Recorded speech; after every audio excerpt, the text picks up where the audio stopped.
Welcome to Impact the World, the show for and about creatives, changemakers, and entrepreneurs. This is a conversation episode where a special guest shares with me what they are creating and the behind-the-scenes journey of their experience.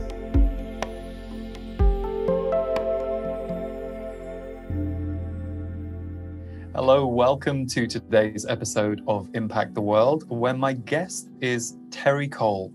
Terri has had a really fascinating journey in that she was a talent agent for models and celebrities for many years until doing a complete 360 in her early 30s and training to be a licensed psychotherapist.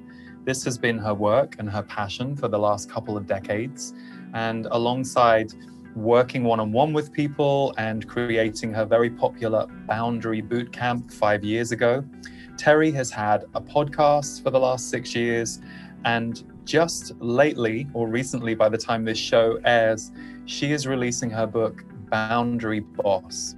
So Terri was new to me, but as soon as I saw a couple of her videos, I loved her sassy spirit and her truth-telling, and I knew that I wanted to get her on the show. So we have a really good talk about boundaries, about why we struggle to set boundaries and what some of the underlying causes are, and also Terri's journey with her work and how her childhood set her up to work in this area and this field.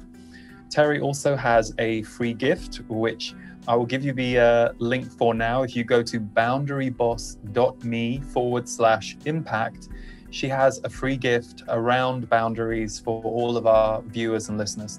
So I hope you enjoy today's episode with Terri. And as ever, if you enjoy the show and you want to support us, it helps us enormously if you rate, review, or subscribe to the podcast on Apple Podcasts.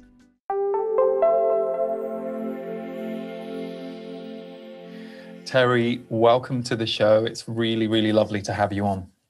Thank you so much for having me, Lee. I'm so psyched. Well, I was just telling you before we got started here, I had not heard of you until not many weeks ago, and you came across my radar and I checked out some of the stuff that you were doing, and I loved what you were doing and the vibe and the way that you do your work, and you are this brilliant blend of grounded, practical, and of course with your background as a therapist, you come from that world, but also the energetics of who we are as humans and how our patterns can get in our way or enhance our life if we understand them. So I was excited to have you on, especially because of your new book, which is right there behind you, and it's called Boundary Boss. It is. And how long has that book taken you to bring to fruition, to bring to life? How many years are in that book for you? Well, here's the thing. Truthfully, my whole life is in that book. Like everything that I learned. So, I mean, it didn't take me 15 years to write it, of course, but it was coming for that period of time because, what do they say? That you teach what you most need to learn. Mm-hmm. And so I had so much pain in my young life through not knowing what boundaries were or how to establish them or enforce them or even speak them really at all. And so it was through a long process of my own therapeutic, my personal, being in therapy, and then becoming a therapist as like a second career, actually, because I was a talent agent for, negotiating contracts for supermodels and celebrities for almost a decade prior to becoming a psychotherapist. And firsthand that entertainment is not a hotbed of mental health when it comes to boundaries, especially because it's very melded. So my own journey of realizing, wow, this is the thing that's missing in my life. I need to learn effective communication. I need to learn to, what I say in the subtitle of the book is, it's Boundary Boss, the essential guide to talk true, be seen, and finally live free. And that I was not talking true almost at all. So my process, then being in entertainment and then being a psychotherapist, I had this whole epiphany.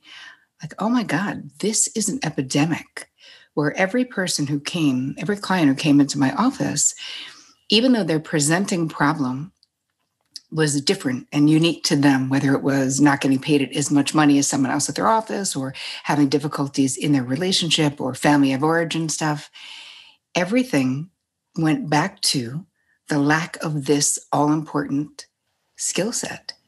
I was like, oh my God, nobody is teaching this. We don't learn it at home. And if you're a woman, really, if you were raised as a woman, we were not only not taught it, right? We were literally taught the opposite of it. We were raised and praised, many of us, for being self-abandoning codependents. Yeah. This is what meant you were a good girl. You're a good woman. You know, people love to say, she's amazing. She would give the shirt off her back to anyone. You want to be like, why? It's cold. Like, be discerning, maybe, but it's almost like the more self-sacrificing, the more praise. So anyway, this is what I got interested in. And then I spent a long time in the trenches with my therapy clients, like actually doing it day to day, just taking copious notes and coming up with interventions and accessible ways of getting to the information that my clients needed in their own unconscious mind, right? I don't have their answers, but I know where they are. So that was the whole process that led to it. Then I created a course that I ran for 5 years so I could in real life see what does work for people, what is accessible, what are the things that can go away. And then that became Boundary Boss. Perfect. You know, I loved something that you wrote in your bio, and you just touched on it. You said, when it became evident that the things that I thought would make me happy didn't, so you said money, power, sexy job, I could no longer ignore the voice in my heart asking, isn't there something more meaningful you could be doing with your life than making supermodels richer? And I loved that line, because I often think it takes us walking into the dream we thought was our dream to figure out we're in the wrong dream. And I know countless people with those stories. I'm curious, what led you into therapy at the time that you started working with clients? Because that must have been a big 360 for you. And I'm sure there was trepidation about changing, especially from such a successful, established career. Yes and yes. My own journey, so part of what was very influential is my own therapeutic journey, that I got into therapy very young. I was only 19, stopped drinking when I was 21. Because of a therapy, I was in a relationship with a therapist who was like, oh, what you're describing is alcoholic behavior. I was like, wait, who? What do you mean? No idea. I mean, I'm in college too. It was my senior year of college. I was like, P.S., everyone's an alcoholic if I am. And she was like, oh, they might be. And I don't care, because you're the only one who I'm seeing. So if you don't get help, I will terminate our relationship. And I was like, damn, is Bev breaking up with me? Like, can she even do that? Is that like allowed? Like, she's ditching me? And so I did. She said, you have to go to a 12-step program and just learn about this. So I did. And I had this very life, a power pivot moment in that experience in Long Island, in a church, basement in a church in Syosset. And keep in mind, people, it was the 80s. So I want you to visualize, if you can, what I might have looked like with like my huge hair, crazy hair, long, crazy nails. Anyway, lots of makeup. So I went into this meeting, and there was a woman who was similarly shellacked to the way that I was. I thought she was very beautiful, like 4 pounds of makeup on. And she came over to be nice. And I was sitting by the door because I thought, well, I might need a quick getaway. I was also, smoking my Parliament 100s considerately, because P.S., young people, everybody smoked. Yeah. They really did, and everywhere. And she came over and said, oh, are you new? And I was like, yeah, I am. And she was like, what brought you here? And I was like, well, my therapist threatened to break up with me if I didn't come to at least one 12-step meeting. I mean, I just told the truth. And she said, oh, okay, well, welcome. I'm so glad you came. Here's the coffee. Here's the thing. And then just to be friendly and I don't know, to be polite, I said, so what brought you here? And she said, I killed a 6-year-old boy in a drunk driving accident. And I was like, yeah. Oh my God. So in that moment, I knew that could have been me many times in my young 1980s, 90s life.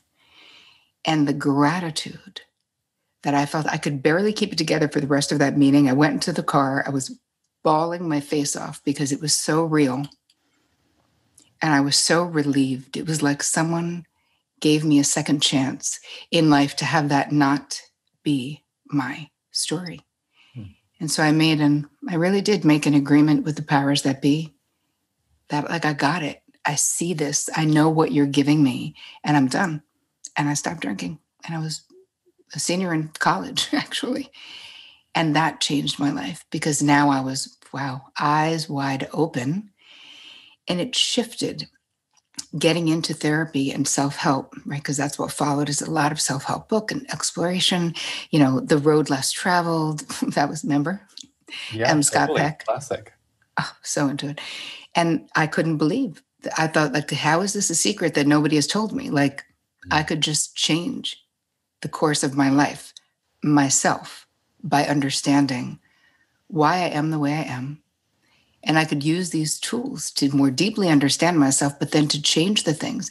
So it was as if I used to think like, oh, here's life. It's a game. Everyone gets a hand. Sometimes you're like, wow, my hand sucks. What do I do with that? This experience made me realize I could get a new hand. I could get rid of that deck. I could literally create a new game, which is what I did. And just from that point forward, I realized it didn't matter what I had experienced in my family. There was a lot of addiction in my family.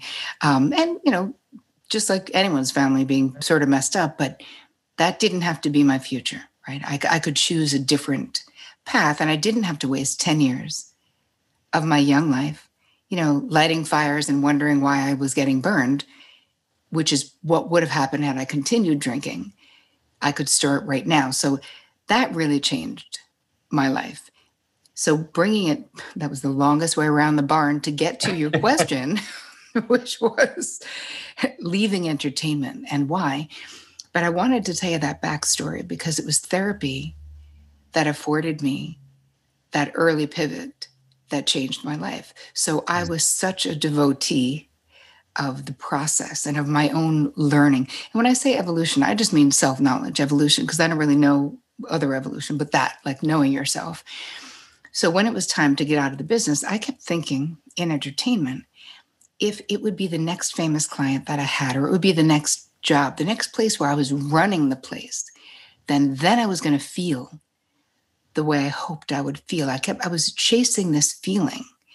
But then I got to that little place on the top of that little hill, whatever that was, and I was like, crap, I still don't feel the way I want to feel. And so that was a realization. And then I really started looking at the business itself. And I was like, dude, this is so not cool. This whole thing, this objectification. I had a niece who had a weight problem, a young niece at that time. And I was like, what are you telling her about her value if you're a part of this machine where everyone should weigh 0 pounds? There was a lot of internal realizations that I was having. And I remember telling my father that I was quitting my job and going to NYU to become a therapist. And he was like, sounds weird. Right. He was And like, how old were you at that point? early 30s. Yeah. So Yeah. very established. I had really accomplished a lot in a short period of time. And I thought, the thing with ambition is like, it's very tricky. So I thought, I'm just ambitious. This is just my thing. I'm just doing my thing. That's it. And then through therapy, I realized, so the whole time I thought I was running towards something. I had this realization, no, perhaps it was more me doing this, looking behind me, and really running away from something, which was I was the fourth daughter of a father who should have had sons.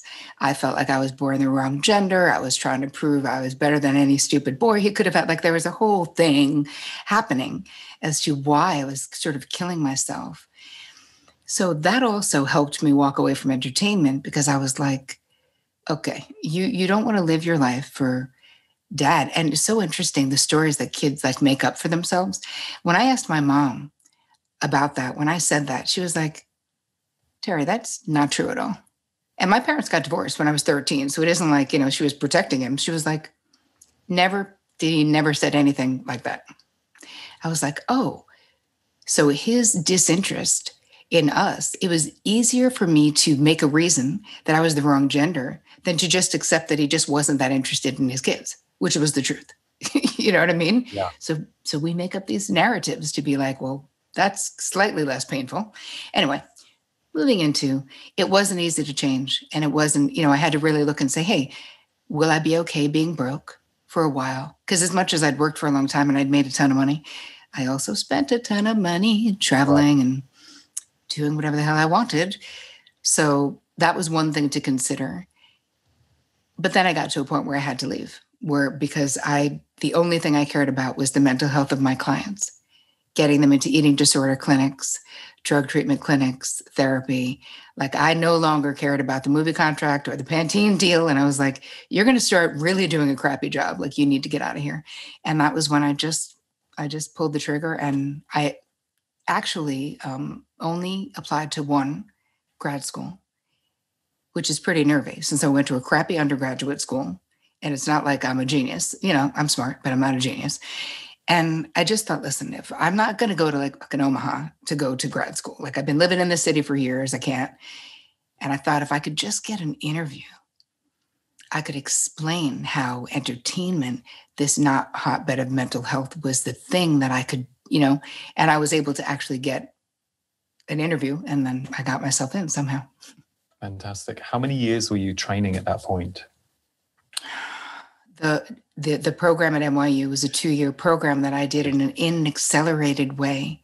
So I did it actually in 16 months. Wow. Okay. And then what was it like, when you first started with your first clients? Like, what do you remember feeling? Like I should be paying them. Right. I was like, hi, I was like a talent agent a minute ago is what it felt like. The first, when I first was in my first internship, it was a lockdown psych unit in the Bronx. So it was really far away from my Upper West Side apartment. And I had been running things for so long that even I just wanted to learn. I was like, cool. And, you're in a situation where a lot of people are already burned out. No idea. I had literally no idea how dangerous where it was. The place that I was, this was all people suffering from schizophrenia, violent offenders. They had all these ex-NFL football players who were basically the bodyguards, the security there. But like the person who was supposed to be like watching me and teaching me, like, was so done with her job. No one told me anything. Like, on day one, I just was like, all right, I'm going to go to the unit and meet people, and had like the scariest experience. And I was like, you need to slow down. Like, you literally don't know anything about this world. You can't just apply your winning formula that worked in entertainment to this place. So the learning curve was so massive.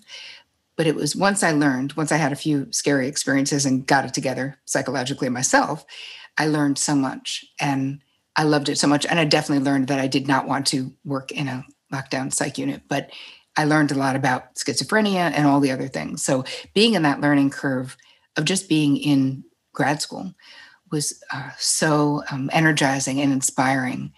I was like, oh yeah, for the rest of my life, this is definitely what I want to be doing.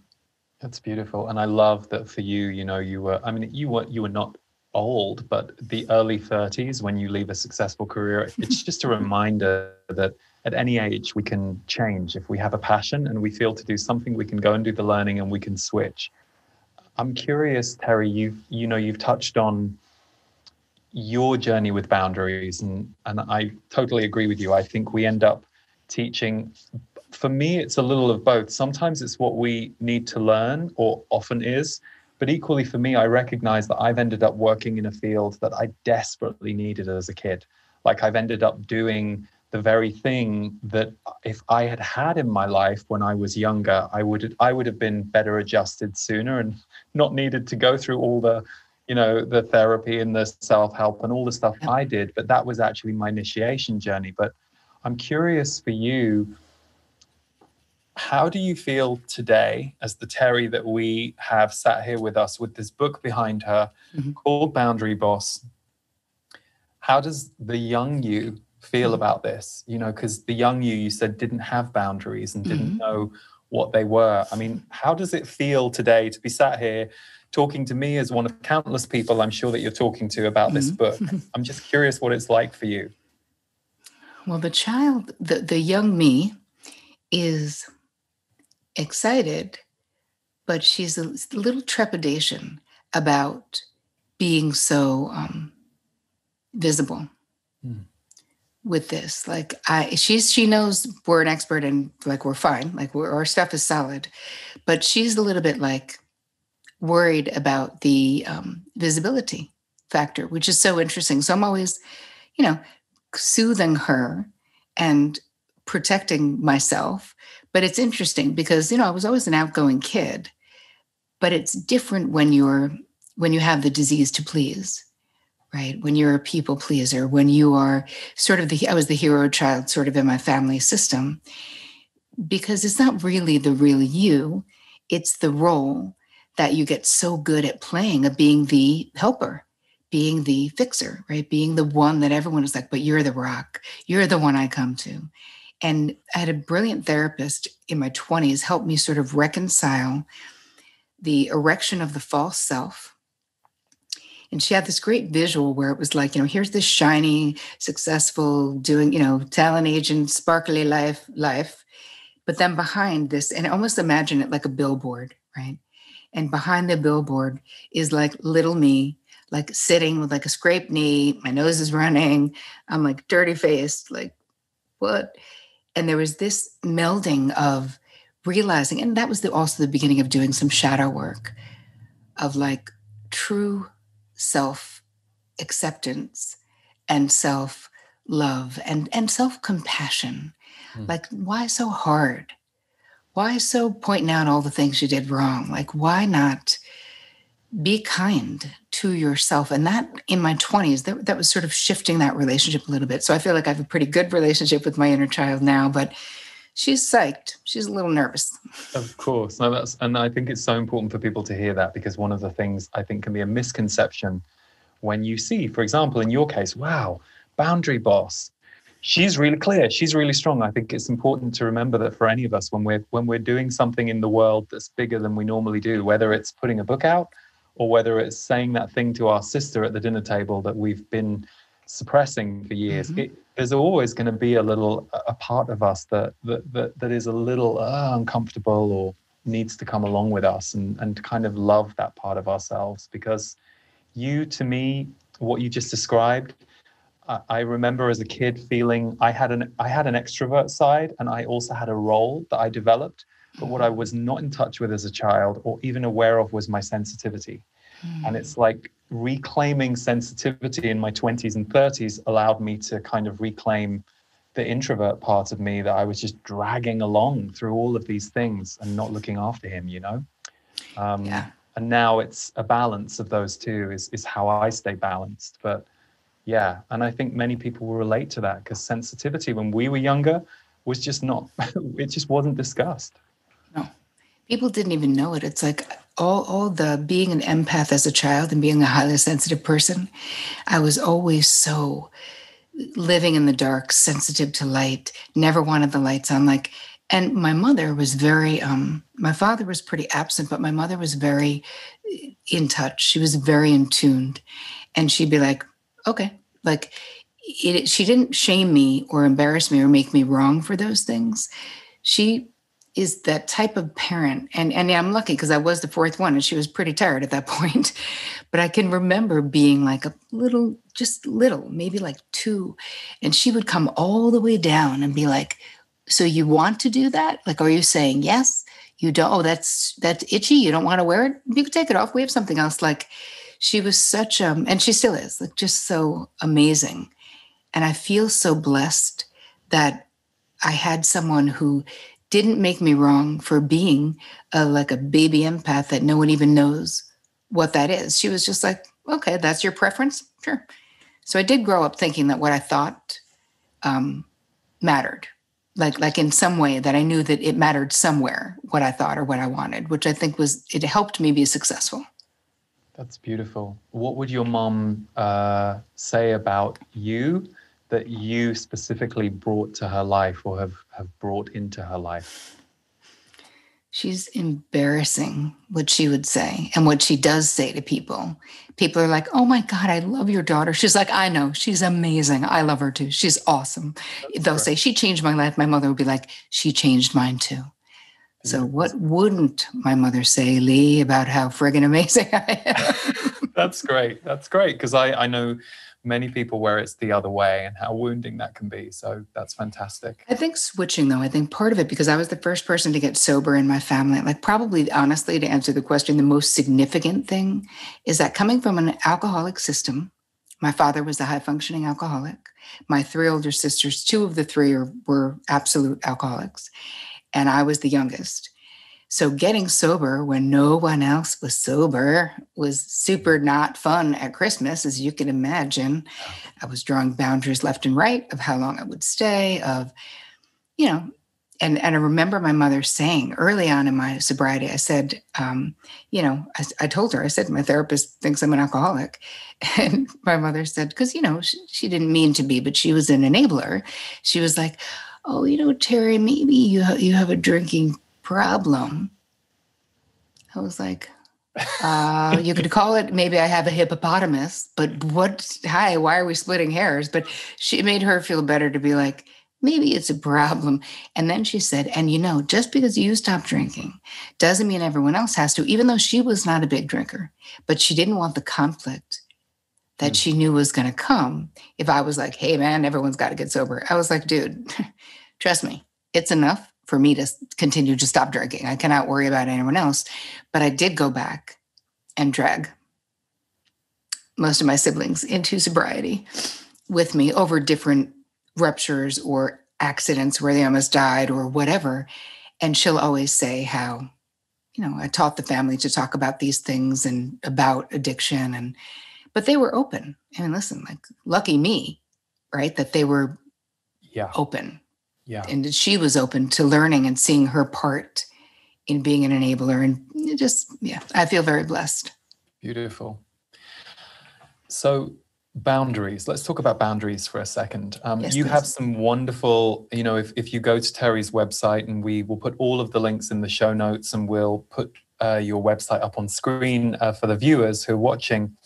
You have some great things like back to boundary basics, how to set boundaries with difficult people. You have a whole range of different slants on boundaries. And I know that the people who know me and my work, I've certainly done a lot around boundaries over the years because, like you, I gloriously had none. And sometimes that was wonderful. And I had magical experiences because of it. And sometimes I had very slow, painful, repetitive learnings until I, woke up and got it. Yep. And it was interesting because one of the things that I remember around 12 years ago, I channeled a message that was all about boundaries. And one of the lines that came through my guides that I was channeling for this recording, which we transcribed, was to fully open your heart to life, you must learn boundaries. And I remember this was put out. This is about 2008. Oh, my God. We put this out on a quote card. And I was still learning this at that time, even though I'd come a ways in my life. Mm-hmm. I was still, as is often the way with the channeling, it's new to me, or it's the next wave of what I'm going to be learning to. And we had a lot of kickback. And we don't get much kickback. There's not a ton of conflict or negativity in my community usually. But I remember that quote card went out and it didn't have the contextualizing paragraph. And in the community I was working with at the time, which is very spiritual in nature, there were a lot of comments like, that's not right. I don't want a boundary. I'm here to open my heart fully. And I remember reading some of those comments, and I totally understood where some of them were coming from. Sure. Like, I didn't think they were wrong, but I also saw how black and white they'd taken that sentence to be. And I was curious that it triggered something in us. Yes. I was like, oh, this is a really interesting trigger. And of course, the years have gone on, and I have a much richer understanding of it at this point. Curious for you, who has made boundaries a big focus in your life and your work, and you've heard so many stories. And what are our biggest objections as human beings to creating boundaries in our life? What are our big triggers? Well, let's talk about the myths, because these are the things that actually get in the way So the most common, like I will just go through them quickly, but these are the things that I've seen over the many years of doing it. Boundaries push people away. Mm-hmm. Not true. Real love needs no boundaries, right? Intimate relationships, if it's a real thing, then it's unconditional. No, it's not. Boundaries are selfish. No. Setting boundaries require you to be mean. No. Boundaries require too much time. I want to be like, dude, do you know how much time it takes to be a boundary disaster? Trust me, that takes more time. Setting boundaries requires you to say no all the time, reject people all the time. People will like you less if you set boundaries. So those are like the top 7 myths, I'd say. So let's get into, if we can, why those things are actually not true. And I think that we should establish when I'm talking about boundaries, I'm going to give you my definition so that we're sort of on the same page. It means that you know your preferences, your desires, your limits, and your deal breakers. And you have the capability of communicating them clearly and concisely in your relationships, all of them. To me, that is being a boundary boss. We do this with ease, with grace, with love, when appropriate. Maybe not with love with your boss, but other people, right? When appropriate, it can always be done with kindness. So a lot of the fear and myths come from the fact that people who don't talk true, as I like to say, about how they feel, or wait too long to express that a boundary has been crossed, then we use like a sledgehammer when we could have just used like a pencil because we waited too long. And there's this cumulative effect of frustration, of anger, and of feeling like someone is taking advantage of us. But I make the distinction in the book that people fall into categories. You have your boundary first timers. Now, those are people that maybe they have been getting on your nerves, but you have never expressed with language, either written or verbal, your boundary request. So there's still a first timer because we got to give them a chance. We got to say it because you might be shocked that they might be like, maybe they're just tone deaf, right? This happens. Maybe they're just not dialed in. You know, some people are just they can't sense, they can't read a room. Yeah, exactly. Right? Maybe they're just on Mars, but it doesn't mean that they're trying to trample your boundary. Then you have the repeat offenders. These are the people that you have expressed a boundary with or said no, and they've tried to work down your no, continue. Oh, when do you sleep on it? You've said no 4 times, and they're still saying that you should sleep on it and give them the answer tomorrow. No. So those are repeat offenders. So we deal with them in a different way because eventually we need to add a consequence to something, right? And then we have boundary destroyers, which is like the category that boundary bullies also fall into. Boundary destroyers, I have an entire chapter in the book because these are people where the regular rules don't apply.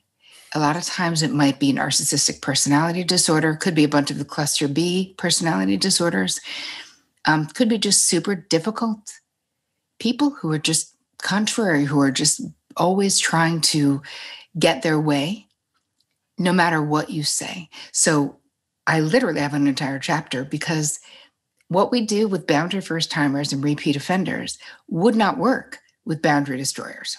So let's talk about boundary first timers. Once you make your boundary request known, or you set a limit, or you make a request about a preference, because these are all forms of boundaries. So I want everyone listening to get or watching to get it in your mind. Boundaries are really not about just saying no. They're really not. They're about having your no be authentic so that your yes can be authentic, right? It's like if it's not a hell yes, it's a hell no, right? You ever hear that Marie Forleo says that? There's truth that if you have the disease to please, if you are looking for validation outside of yourself quite a bit, if you say yes when you really want to say no, that means that people can't trust you. Because they know. I know the people pleasers in my life. I was one. Mm-hmm. So trust me, people, I love you. No judgment. I was you, right? So I understand how hard it can be. But know that people know this about you. When my friend who's a people pleaser says she's going to do something, I say to my husband, yeah, Jenny said yes, but that means about 50% chance that she's in. It's okay. It's the way she is. I can accept Jenny. I love other things about her, but I don't count on her. And then I have like Lara, my best friend, who, if she's a yes, we could have talked about it 8 months ago and had a plan for like Saturday. And at that moment on Saturday, she'll be like, hey, I'm on Skype. Where are you? Like, yeah, she will not forget. Her yes is her bond. Her no is the truth.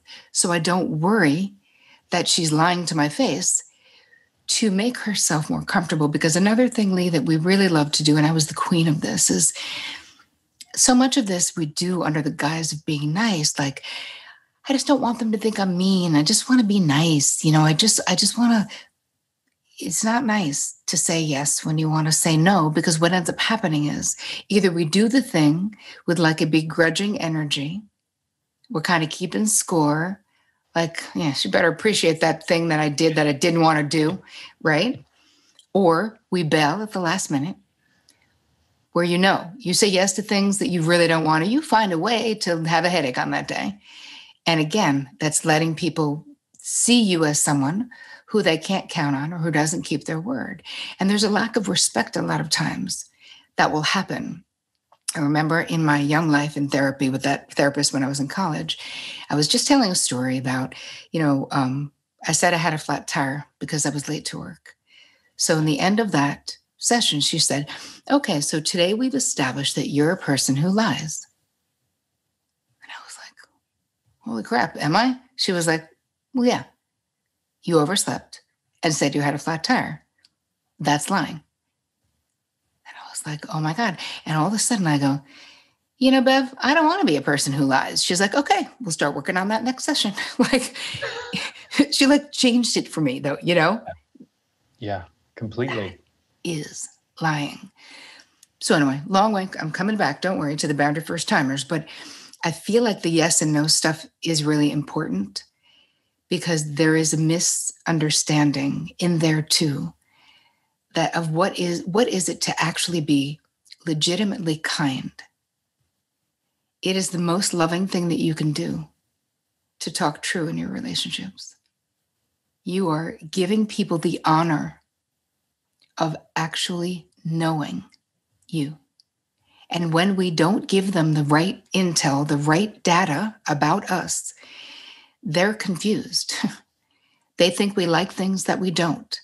They think we're mad about something else because we're indirect about how we're expressing our displeasure, right? We're slamming a door or rolling our eyes or not getting back to them for 5 hours, rather than just saying, hey, I'm really upset. I want to put this on your radar.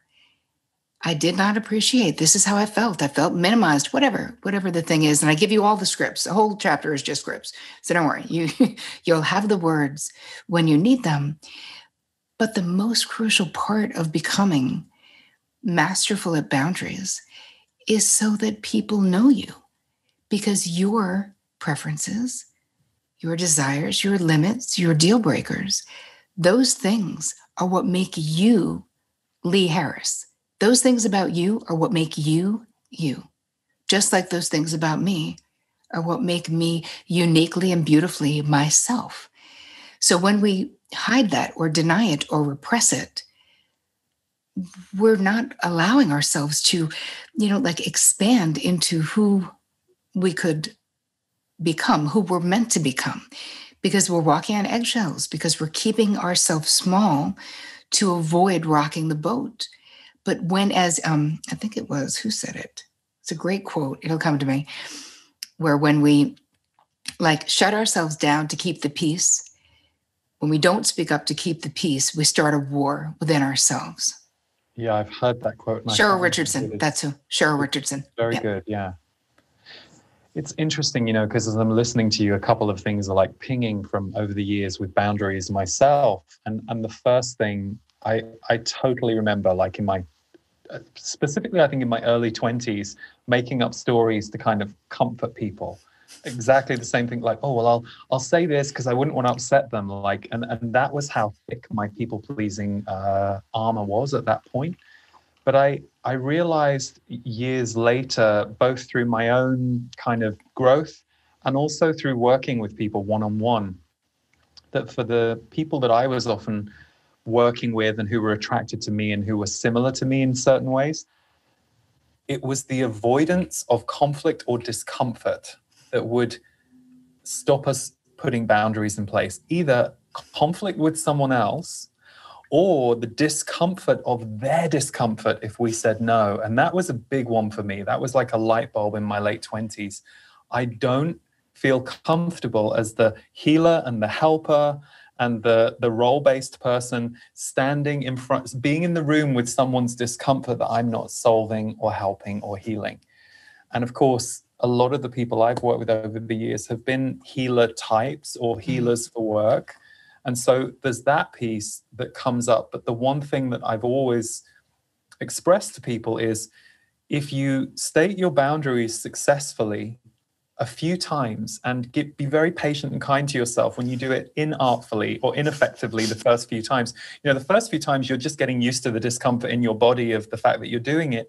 But once you've learned to do it in a few areas of your life, you'll hold a vibration that is going to be different. It doesn't mean you don't still have to assert the boundaries, but I think some people, their big objection I've heard is, I don't want to be a person who's always asserting my boundaries. And I'm like, if you learn to assert your boundaries in a few key places, people will smell your boundary on you and they won't mess with you. So it's, it's like we kind of hold that that energy field of there are people who walk into a room and you're like, oh, I'm not going to mess with them. And it doesn't mean that they're intimidating necessarily, but you can feel when someone holds their power and, as you call it, their truth in their body and in their way of communicating. That is such a great point of you don't have to reassert them like every third second of your life. What changes, though, is that the whole process of becoming a boundary boss and the way that I teach it, it all starts with your relationship with yourself. And really the truth, right? Self-love is the only path to any other love worth having. I mean, that's just the truth. Because if not, we're just looking for someone else to fill a bucket that only we can fill. It's a whole thing that leads us to not great places. And the cracked pot always finds the cracked lid. So when we have very disordered boundaries, very porous boundaries, we call them if they're very malleable, we will find the takers, the predators, the ones who are like, oh my God, you can't say no. I can't stop saying gimme. Like, woo, can't wait. We're going to be great together. So this shift in relationship, when you fall madly, deeply in love with yourself, when you treat yourself with the love, the kindness, the consideration, which is so much of what the beginning part of the book is unearthing our downloaded boundary blueprint, which is in the unconscious mind through all of these different activities that we do. We just learn from our family of origin, oh, this is how you're supposed to interact. This is what you do when you're angry. This is how you problem solve or don't. All of that family system, is it very enmeshed? Is it very separate? Those things all set us up to relate to boundaries a particular way. So that's like one thing. But how you treat yourself in the middle of all of this sets the bar for every other relationship in your life. So if you have a low opinion of yourself, if you don't think you're worth consideration, you will inevitably attract others who agree with your self-assessment. So we're always working on raising our self-care, our self-consideration. And I'm always saying to my clients, your preferences matter. And why it's in the book all over the place and why I put that as a part of what boundaries are is that people are so quick to say, I'm good, it's cool. No muss, no fuss, you know me, I'm easy. And you're like, but are you though? And why do we feel like someone should throw us a parade for being easy when I'm actually interested? I first met my husband. He was widowed, 3 acting out teenage sons. His wife had died when they were little kids. I came in 12 years later and it was a fucking disaster. But I just loved him so much. I was like, you could have 44 teenagers. And I was like, love will find a way, babe. Like, Oh, that's love, Terri. 44 all teenagers? right, well, trust me, 3 felt like 44 I'm as they were sure. getting into trouble and doing all these bad things.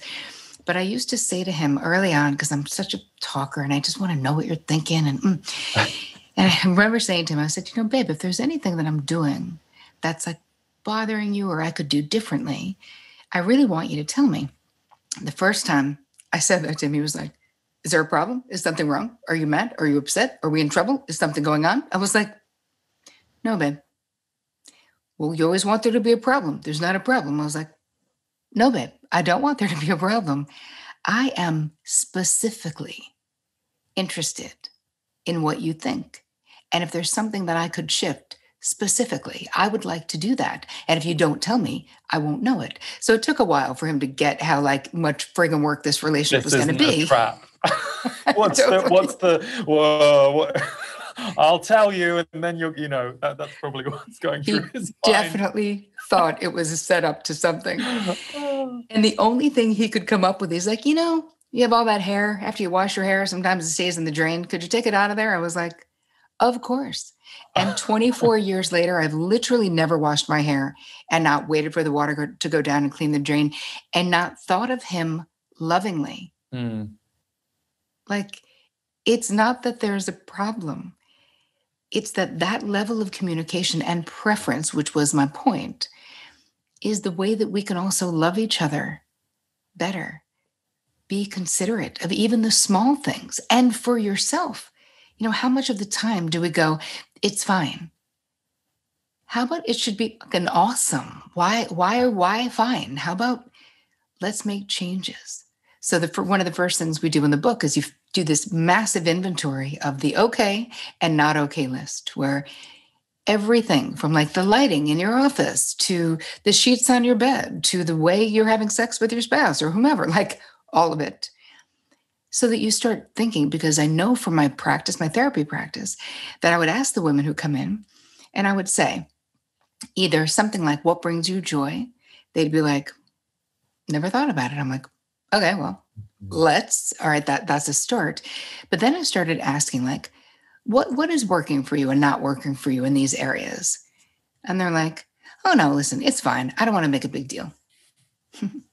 I'm like, why is you having your preference met by you, literally things you could do for yourself? Why is that making it a big deal? It's not. It's treating yourself with consideration. And why shouldn't we do that? Anyway, I don't know where I was going, but there we are. Beautiful, beautiful. There's a lot of light bulbs going off right now on the other side of this conversation. So Terri, I'm curious, you've done this body of work now on boundaries, because as well as the book, you have blog posts, you have a quiz, you also have your boundary boot camp, right? Which is your course that you said you started 5 years ago, but you also started a podcast. And I'm not sure what year you started your podcast. 2015. 2015. And I'm curious, what was that like for you? So what was the ethos behind your show, and how has the experience of doing a show been for you? It's so interesting. It's transformed so much. I'm just so fascinated by people. I find you incredibly fascinating. Like, I want to ask you, like, we're not even done. And I can't wait to be like, please come on my show. Because I'm so interested in what experiences that people have in their early lives that impact where they end up. And like you're asking me these questions, a lot of them are similar. Like, why and what is it like? What is that like for you? Because I find this human condition and humans in general, I just friggin' love people. I'm so mesmerized by our potential and by our moxie and by our cruelty and by all of the things that are humans. So that was really the desire, was to have a platform so I could interview people whose work I love. And then it changed a lot. For a while, I did just myself talking. First, I only interviewed people.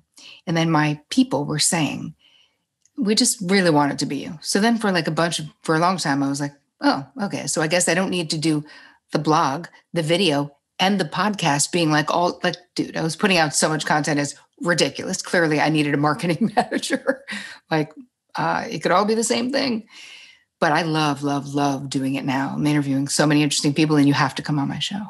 I would love to. I would love to. No, definitely. And it's interesting you say that, because I remember there was a point very early on in this show where I'd agreed I would do some episodes that we were going to call insight episodes. And, you know, my social media manager very quickly pointed out to me they were the most popular episodes and they do really well on YouTube, da, da, da. You know, and I was like, okay, but I don't want to do those anymore. I'm actually, you know, I produce a lot of content. I'm loving the conversations. And for me, I'm loving getting to kind of, there's a personal side, which is, you know, meeting you, delightful. I'm loving learning more about you. But I also hold an ethos for the listener that we're going to see a range of people doing a range of different things. And there'll be some similarities, but why are we different? And how is what we do in the world different? So, you know, so I ended up following my passion with the show more than worrying about numbers or any of that stuff, even though I appreciated his feedback. Yeah. So, yeah. You're like, but I'm the one who has to do it and I don't want to. Yeah. But I'm curious, well, this is a really weird question for me to ask you, because you're releasing this book into the world. And so I know that will bring with it a whole new wave for you. And I don't know what that will be, and you may not yet fully know what it is, but it's gonna do different things in the world. There's gonna be a different ripple effect for you. So it's gonna bring new experiences and new people to you. But I'm curious, do you have a vision or a feeling or a hunch about what might be next for you in the coming few years? So it's a premature question, but I feel compelled to ask it. I think that my heart's, you know, it feels like my dharma, my mission, you know, is to impact as many people around the world as I possibly can in this positive way, to give these tools, because I knew as a therapist, I knew it wasn't me. I believe I'm perfectly special and regular all at the same time. But I knew that the truth was I did not possess the magic. I was just holding up the mirror to my clients so they could see their own. And I knew, even though therapeutically, listen, what I'm doing is not popular amongst, now people want to do it. But when I started doing it, they were like, I don't know if that's ethical. You're a psychotherapist. What are you doing? Blah, blah. I was like, listen, trust me, I'm figuring it out. I'll do it the way that I do it, because a lot of therapists want or need, the way that their business is built, clients to like need them, you know? And I never, even when I only had that and no public anything, I was always like, no, I'm going to teach you skills. I'm going to teach you strategies.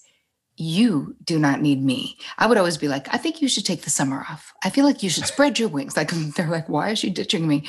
But I wasn't. I wanted them to know. I don't want to be a crutch for you, because then I'm not really helping you. Then I'm centering myself in your experience. Anyway, so when I started teaching these complex therapeutic stuff in courses, people were like, you're nuts. And I was like, no. You know why? Because my audience is smart as hell.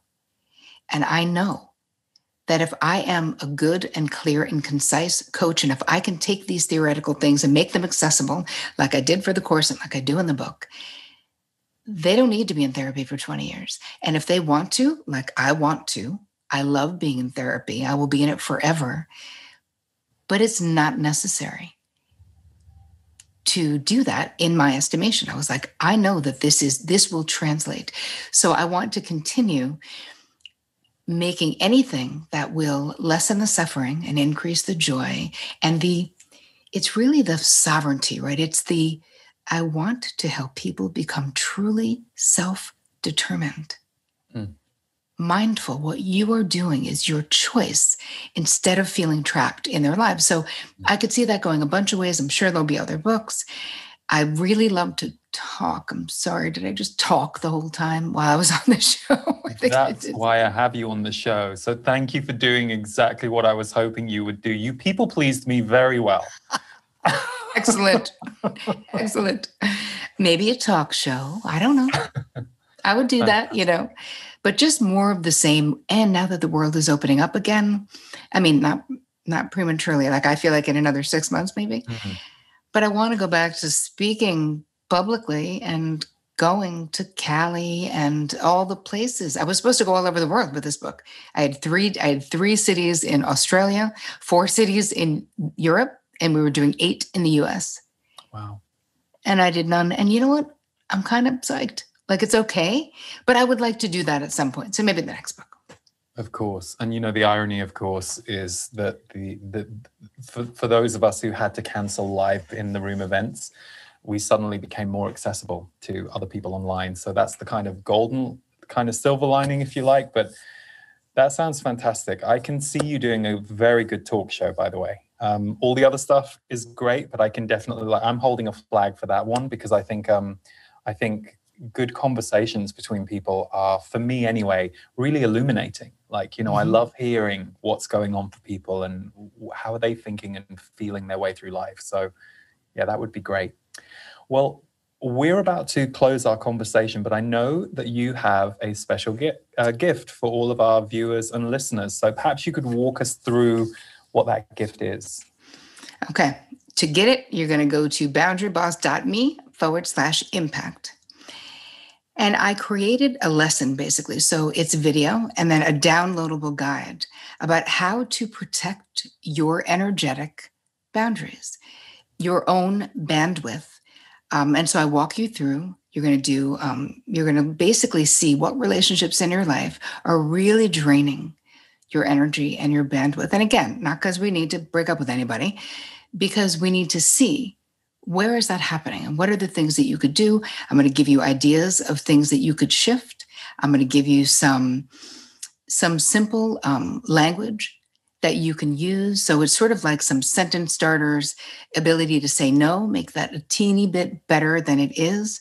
I think you're going to love it. And then I give you 2 other things to do. One, it's called Top of Mind, which is like raising your awareness about something for 24 hours. And then in the Go Deeper, that's where you'll be taking the relationship and energy inventory so you can see where you are in your relationships. Beautiful. So that's boundaryboss.me/impact. And we'll also put that on the screen for those of you who are watching, and we will put it in the written show notes for you. So Terri, it has been delightful. You are delightful. I love what you're doing in the world. And it's been really great to get to know a bit more about your why. Thank you. Thank you. Thank you. I loved this conversation and I super appreciate what you're doing in the world and can't wait to have you on my show. Definitely. I will, and we'll set it up after this. So best of luck and love with the book. And for those of you who tuned in today, whether you were watching or listening, Terri Cole's book is called Boundary Boss, and we will put links to Terri's website, her Boundary Bootcamp, and her book can be found there, and also the free gift that she's giving all of you. So thank you to everyone for tuning in. Thank you, Terri, and we will see you next time on Impact the World. Thanks so much for tuning in to this episode of Impact the World. And if you want to go deeper and more in depth with my work, you should check out my members group, The Portal. You can find it at my website, leeharrisenergy.com, or visit theportal.world.